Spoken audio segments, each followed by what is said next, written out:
Le Coran souligne que Allah subhanahu wa ta'ala a donné un statut singulier, privilégié à l'être humain. وَلَقَدْ كَرَّمْنَا بَنِي آدَمَ. Le Coran évoque la notion de karama, la dignité et l'honneur. Et à la fin du verset, le Coran évoque le statut privilégié de l'être humain dans l'ordre de la création. وَفَضَّلْنَاهُ عَلَى كَثِيرٍ مِّمَّنْ خَلَقْنَا تَفْضِيلًا. Donc l'être humain est au centre de l'existence. Ce statut implique deux choses. Le fait de rendre la nature disponible et au service de l'homme.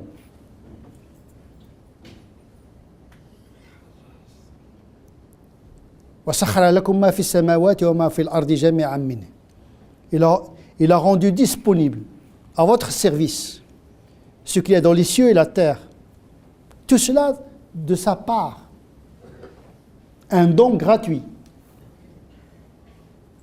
Certes, il y a en cela des signes pour ceux qui réfléchissent. إِنَّ فِي ذَلِكَ لَآيَاتٍ لِقَوْمٍ يَتَفَكَّرُونَ.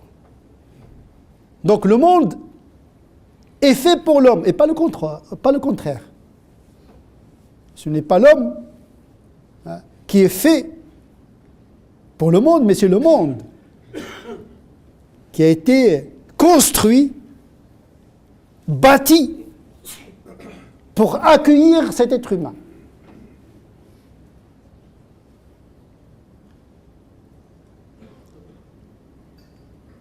Deuxièmement, il y a la création au service de l'homme, mais il y a également la loi de Dieu au service de l'homme. Le fait de rendre service au service de l'homme, la nature, est bien souligné et bien connu par les musulmans, mais c'est ce qu'ils méconnaissent, ce qu'ils ignorent, c'est que la charia est aussi au service de l'homme. C'est comme ça qu'il faut interpréter l'acte de l'impératif divin. Al-amr. Ala lahu al-khalqu wal-amr. Celui qui a créé, c'est le même qui a ordonné. Il y a l'ordre naturel, il y a l'ordre normatif. Comment vivre dans cette nature? Cela suppose deux attitudes de la part de l'être humain. Comment exploiter convenablement la nature? Taskhir suppose l'exploitation. Mais on ne peut pas exploiter la nature si on ignore ses lois. Sinon, la nature prend ses revanches. Et quand on ne respecte pas la nature, eh bien, elle se venge. Et donc, pour faire bon usage de la nature, il faut connaître ces lois. Il ne suffit pas de foncer tête baissée comme on le fait aujourd'hui. Un non-respect de la nature, cette exploitation de la nature à outrance. Le non-respect de la nature est catastrophique pour l'être humain. Parce qu'il méprise ces lois. Parfois, il connaît ces lois, mais les transgresse en connaissance de cause. C'est encore pire. Donc, pour profiter de la nature, il faut connaître ces lois. La même chose pour la charia. Pour profiter de la charia, il faut connaître ses finalités, ses raisons, ses lois. Sinon, au lieu du profit,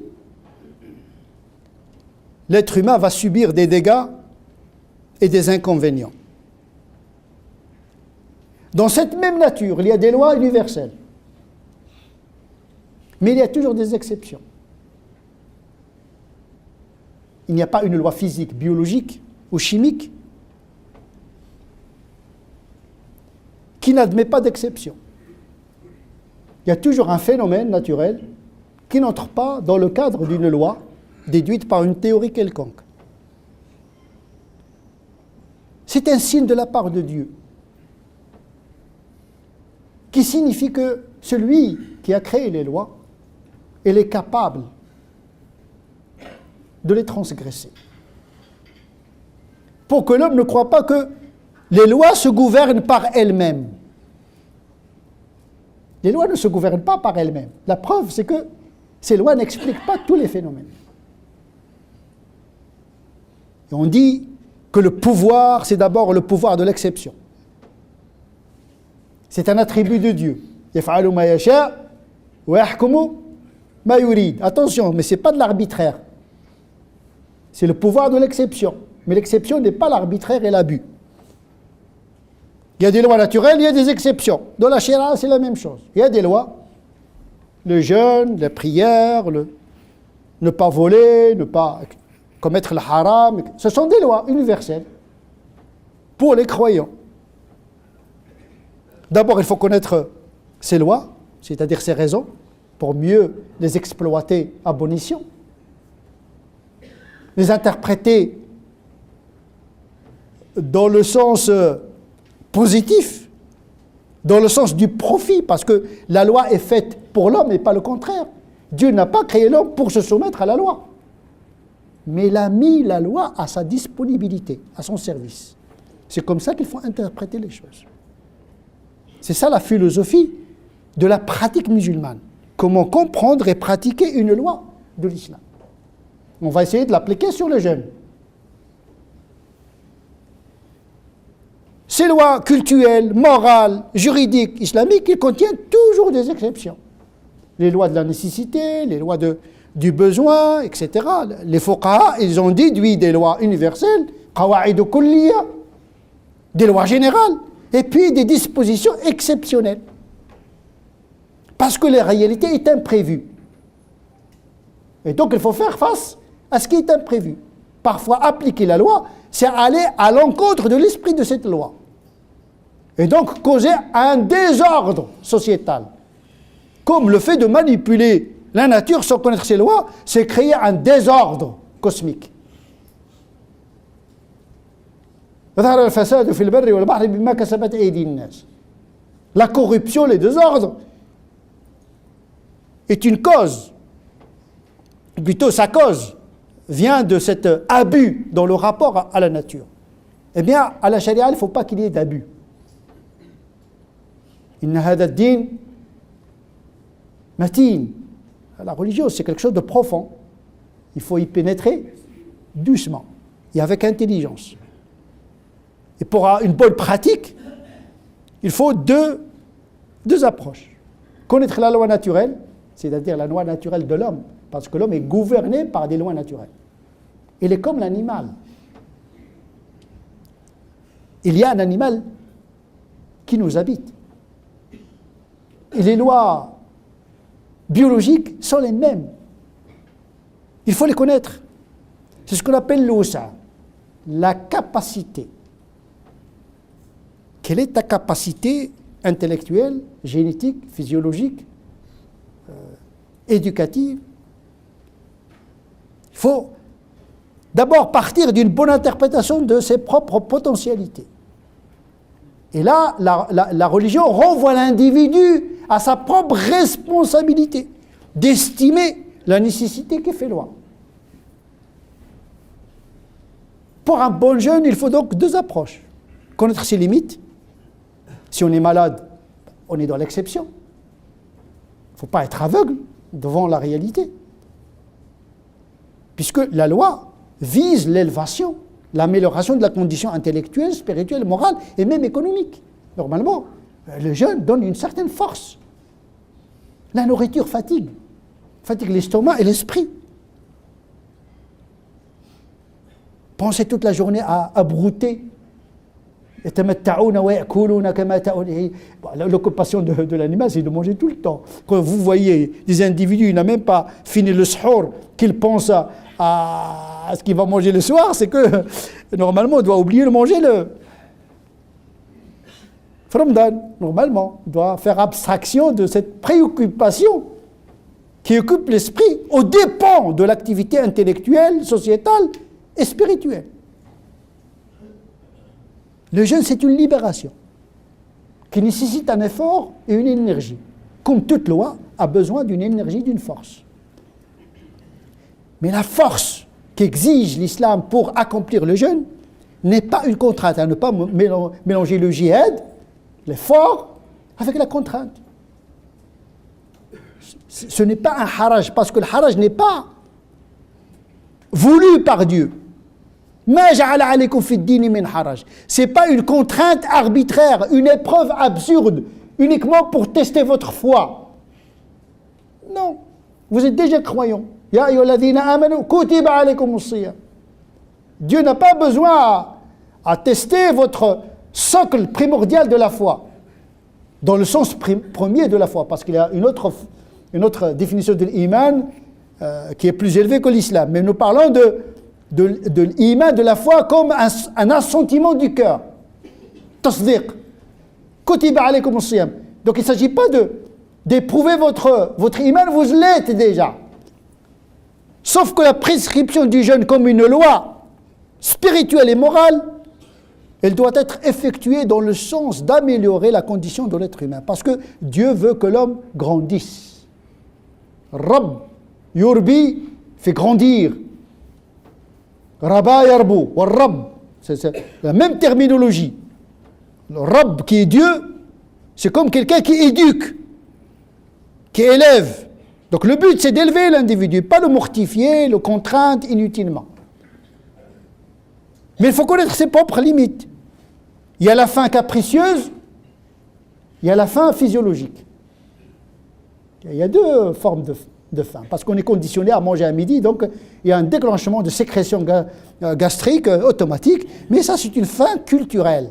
On est programmé culturellement à manger telle heure. Mais ça, ce n'est pas une faim qui vous légitime de manger. Par contre, il y a la faim physiologique, c'est toucher le métabolisme basal, c'est-à-dire là on est en train de créer une faim qui altère la santé. Et là, quand on jeûne, on est fatigué à tel point qu'on ne peut pas effectuer le travail, etc., comme font beaucoup de musulmans. Aujourd'hui, malheureusement, dans la société française, il ne faut pas donner l'impression que le mois de Ramadan, c'est le mois de la paresse. On veut un régime spécial pour les musulmans pendant le mois de Ramadan. Il ne manque plus que ça comme revendication. On veut un horaire spécial.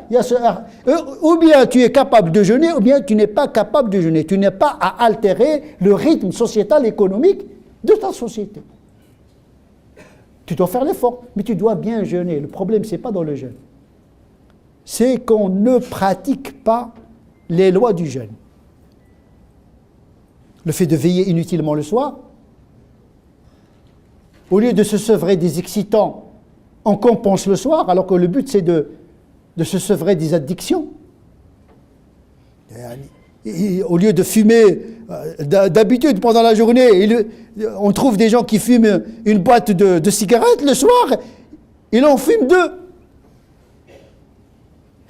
À quoi ça sert de jeûner? C'est pas le but.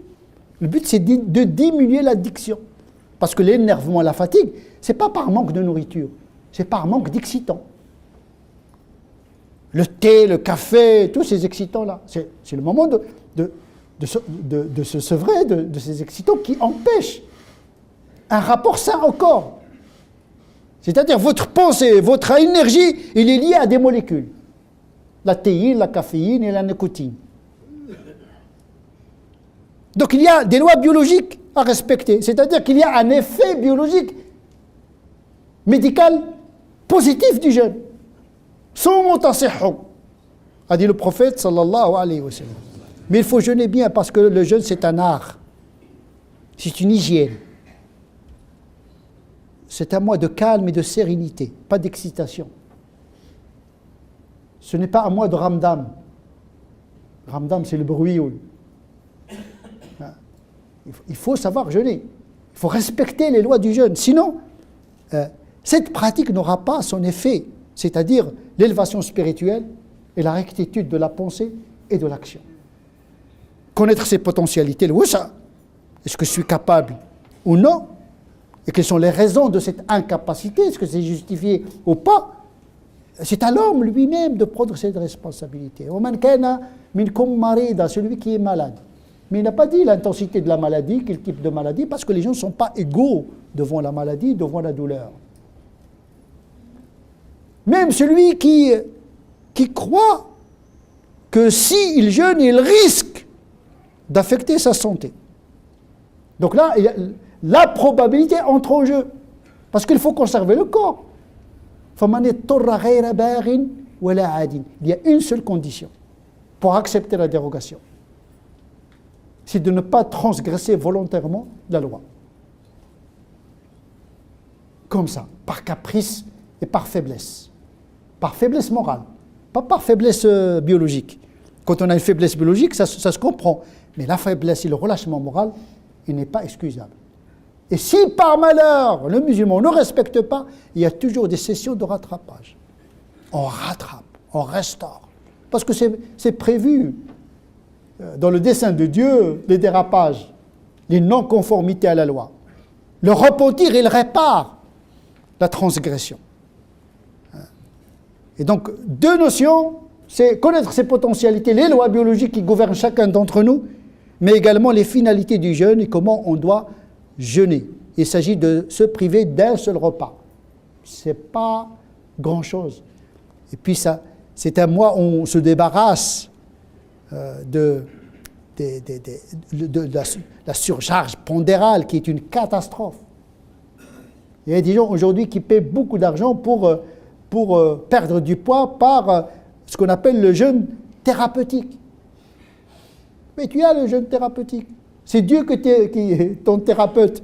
T'a donné. Parce que l'islam, il considère que l'épanouissement de la foi et de l'âme ne peut s'opérer que par l'épanouissement du corps. Et le corps ne s'épanouit pas dans l'abus de la nourriture et de la boisson. Kulu washrabu wala tusrifu. L'excès. Eh bien, le jeûne du mois de Ramadan, c'est le jeûne de la modération, de l'équilibre entre les besoins biologiques et les besoins spirituels. نسأل الله عز وجل أن يجعلنا من الذين يستمعون القول فيتبعون أحسنه أولئك الذين هداهم الله وأولئك هم أولو الألباب. اللهم اهدنا فيمن هديت وعافنا فيمن عافيت وتولنا فيمن توليت وبارك لنا فيما أعطيت وقنا واصرف عنا شر ما قضيت فإنك تقضي ولا يقضى عليك وأنه لا يذل من واليت ولا يعز من عاديت تباركت ربنا وتعاليت. اللهم من أراد بهذه البلاد وبالمسلمين خيرا فوفقه لكل خير ومن أراد بهذه البلاد والمسلمين شرا فاكفنا شره بما شئت وكيف شئت. اللهم صل على سيدنا محمد وعلى آل سيدنا محمد كما صليت على سيدنا إبراهيم وعلى آل سيدنا إبراهيم وبارك على سيدنا محمد وعلى آل سيدنا محمد كما باركت على سيدنا إبراهيم وعلى آل سيدنا إبراهيم في العالمين إنك حميد مجيد.